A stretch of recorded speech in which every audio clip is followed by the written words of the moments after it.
We can all join first. No, we wanna do it together. Yes, For sir. us. Oh, I mean for the And introduction. then Yeah. we wanna say our names. Yeah, just for introduction. Julian, Come on, next yeah. as we're moving. Yeah, just the slide. Then you, in the then order me, of slides. because as the order of the slides go. Okay, yeah. Okay. Is ready? You can start with. Yes, sir. It's recording Let's now. go. Will you edit? Okay. Good Yeah. morning. We are students from American College of Commerce and Technology. My name is Angela. My name is Jialin Fu. Hi, my name is Priya. Hello, my name is Dorothy Pangonasani. So we're gonna present. Our theme is Enron. So I'm gonna start with a brief history and the key of the problem.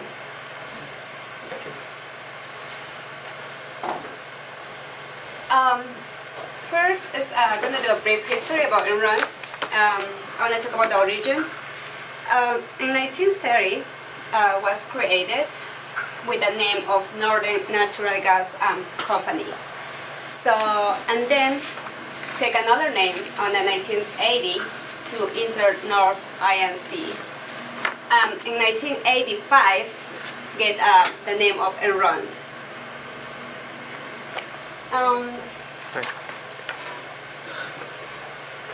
So Enron was one of the largest natural gas and electricity company, which was involved in energy brokering, electronic energy trading.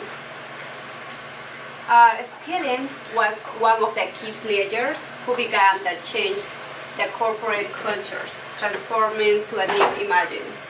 So since Skilling joined to that company, to Enron company, they were creating a lot of hiring new business from the college and investing a lot and getting a lot of investment from another countries. And here's I'm gonna show some timelines about the company. I'm just gonna do the most important acquisition about Enron. So in 1983, the acquisitions of Belco Petroleum Corporation. This one was a big add to the company, like a making growth quadruple times. And then in 1985, another big acquisition of Houston Natural Gas Corporation. That one joined from the southeast to southeast west to Enron company. So as we see, the company was growing fast and rapidly. So another one, 1988, opened its first overseas office in England, which they were taking advantage because England was privatized the power of industry. And then 1999, they were forming broadcasting services. So they were realizing the issue in 1991. So the issue became in 1991 because they made a big investment on the broadcasting, which it was no short investment. That one was a long investment. So they were not getting the profit at that time. Since they were making a big investment, one of them was also they were creating a plant in India. But for a big issue, for a big, they couldn't do it. So in 2001, Enron's stock closes below the 59.78, a critical point. So since they were realizing by that time they were getting a problem, but it was just inside of the key players. So after that, in 2001, Enron declares bankruptcy and King laid off more than 2,000 employees. So in most of the key players, one he quit. He doesn't say why. He just give personal issues. And then in 2002, we see the U.S. Department of Justice began criminal investigation into Enron bankruptcy because they were covering all the financial statements lying outside the company. See, here we're gonna see the key players is Andrew Fausto, Jeffrey Skilling, and Kim Lay. So Andrew Fausto was of the chief financial officers, and Jeffrey Skilling, he joined in 1990, the former CEO, and Kim Lay, 1985, he's appointed chairman and CEO as well. Thank you.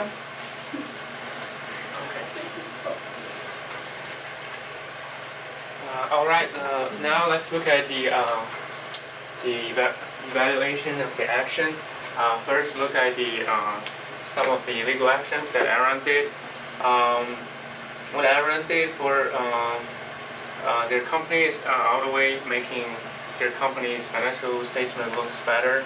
But what they did wrong is they used the fraudulent financial information.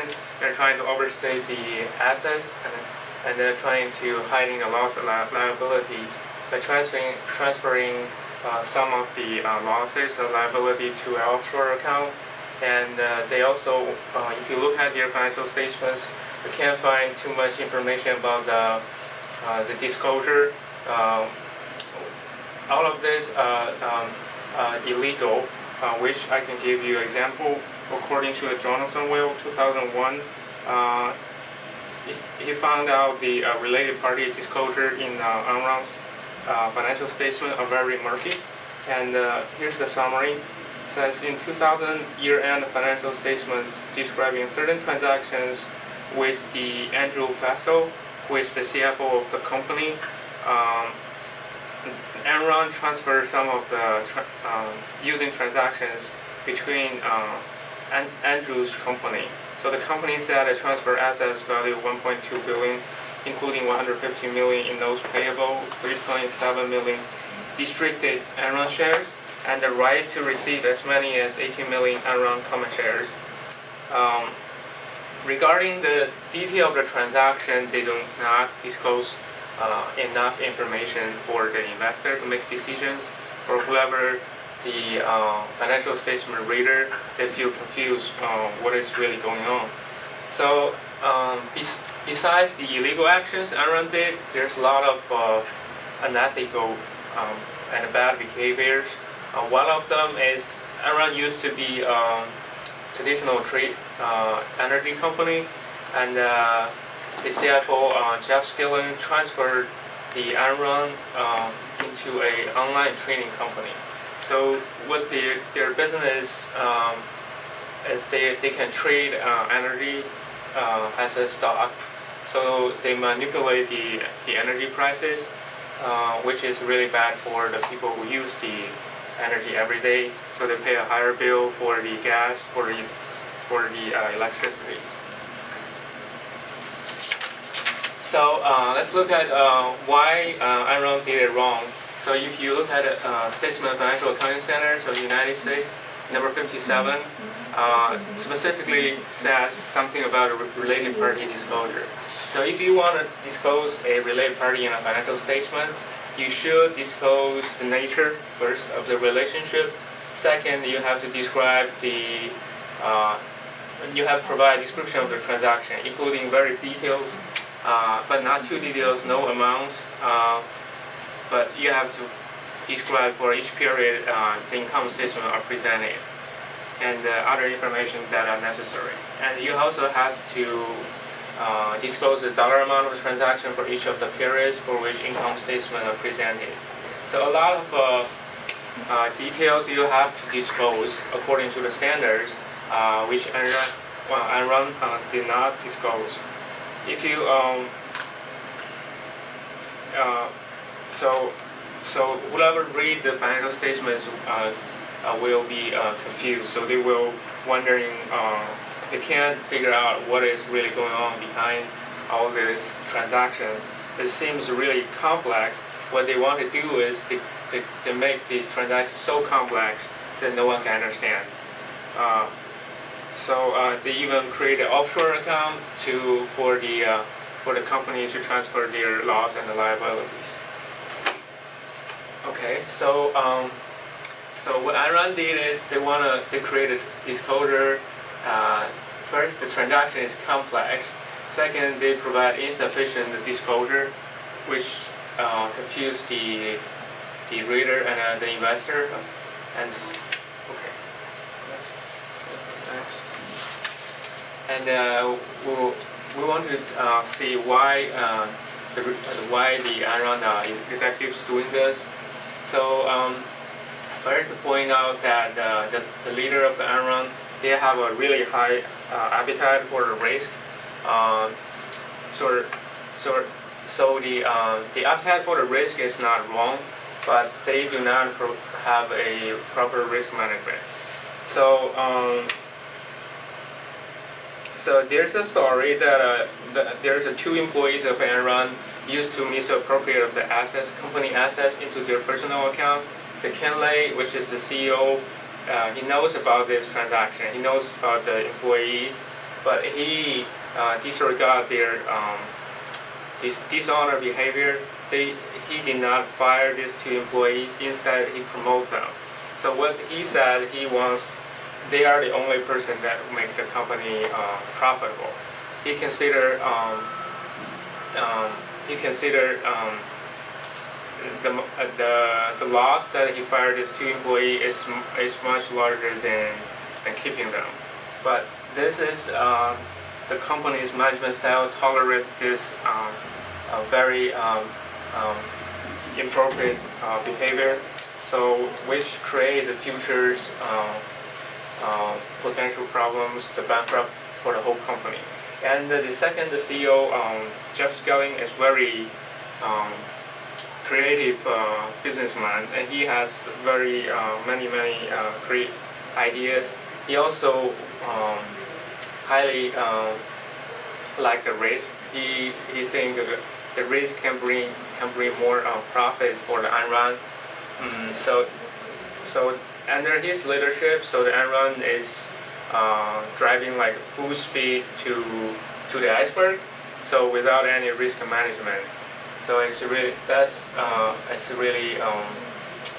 danger for the whole company. And second thing is, at that time there's no enough internal control.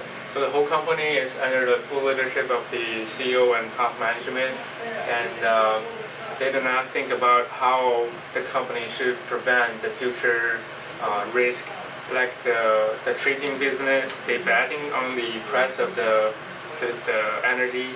So they didn't think about what if they have losses after these transactions. So what they did is, if there's losses, they transfer the losses to Andrew's company's account. So, and the third one is the staff level. No one opposed to the upper management and point out what you do is wrong, and what I think is appropriate, and we should consider our current risk is too high that we cannot manage. No one opposed until